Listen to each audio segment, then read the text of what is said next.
Hello, lovelies. It's Audrey, of course, because this is my channel. And I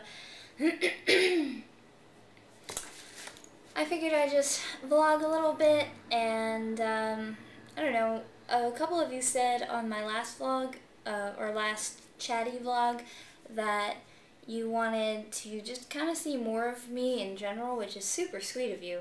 At the moment, I am working on a 6-page mini-comic for my mini-comics class. We're putting together a small anthology about teenagers. I just fire off a little frequently asked questions thing and draw some comics and make a little video, because you guys seem to like it, which... But these are my page layouts for the project I'm working on at the moment. And here is the pages I'm actually in the middle of getting done. I don't generally work in any particular size. I do use a non-photo blue pencil. This has been my favorite one that I've found so far. It's a Staedtler non-photo blue. I would say that the question that I get asked the most is, are you lesbian? Are you bisexual? What are you? I've been trying to figure that question out my whole life. But really, I identify as queer, which I feel like I've addressed on my personal channel here before. Even if I have, I don't mind reiterating myself because knowledge is power. And so yes, I identify as queer, which to me means that I fall in love with people based on who they are and not what their sex is. I do seem to prefer women in terms of physicality, and also generally the connection there is a little bit better. Emotional in sexuality being fluid. I don't think that you're gay or you're straight, unless you identify that way, of course, but I really think that people's surprise at heteroflexibility or homoflexibility or, you know, straight but not narrow or whatever, I think that's really just, that's something that we are capable of as people. I also had someone ask me if I was androgynous, and yes, I am. Beep boop boop, beep boop, beep bop, beep bop, boop beep bop. I talk to my phone back when it talks to me. For those of you who aren't overly familiar with what androgyny is or what it means, I just feel that I possess equal qualities in terms of masculinity and femininity. I'm way more comfortable being equally masculine and feminine than I am being tipped to the side either way. And I actually have been finding that I've been more comfortable in my masculinity, or I've been striving for more comfort in my masculinity, because it's something that I value a lot and that people don't see a lot of in me. I think on when they first meet me. I do use female pronouns still, because I'm fine with being identified as a woman. I just don't feel that it makes me any less of a woman to be very masculine sometimes. Hot topic. And super cozy. And I really like the 1/2 thing on it, because in my head it speaks to my half masculine, half feminine thing. So now what?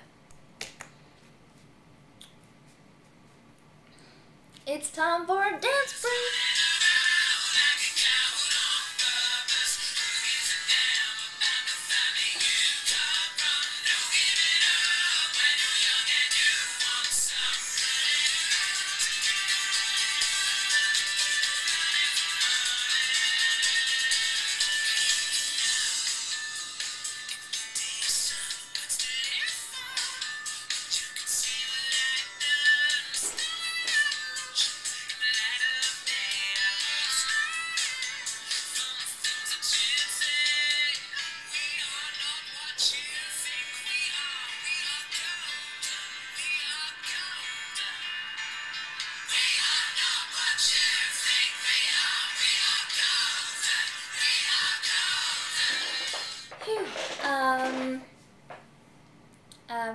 another question that we get asked quite frequently, not me so much as on the channel, is either how do I know if I'm gay, bisexual, blah blah blah blah blah.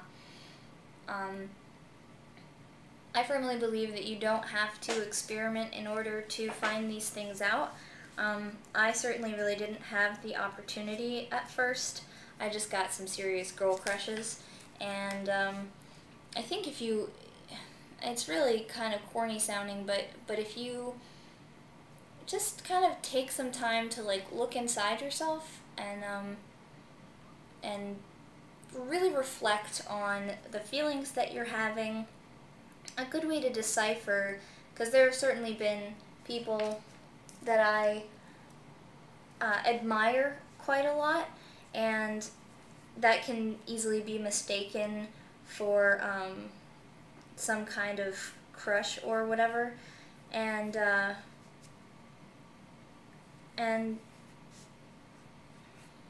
kind of think about it this way, like, alright, you may find somebody attractive. Does that mean that you want to do awesome things to them in your bed? Like, there is definitely a difference between being able to appreciate someone physically and lusting after them. Take some time, and that's okay. Most of the time when you're starting to come out, you're young and you've got some time. And I know, I feel really bad actually saying you're young, because that was something that people said to me and I was like, fuck you. But like, honestly, you have time to figure it out. And there's no rush. I know how much pressure you can feel wanting to figure yourself out. I certainly went through the same thing. But sometimes, speaking from experience, if you take a deep breath and try and go with the flow the best. The last frequently asked question that I will address at the moment is, we get a lot of questions on the channel LGBTV that about how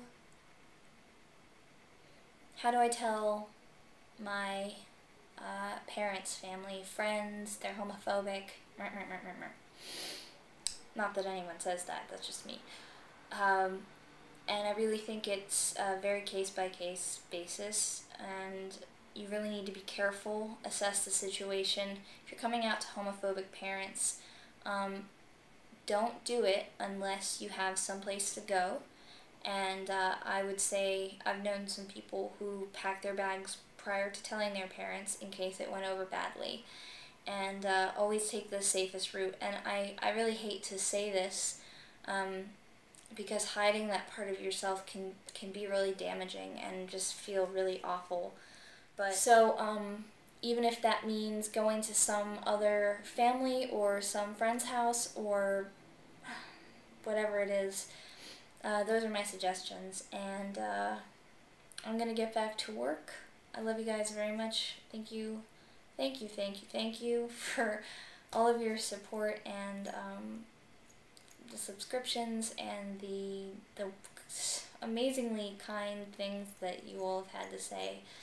It really warms my heart and just makes me feel really good. You guys are fantastic. So have a wonderful day, and I'll be seeing you soon.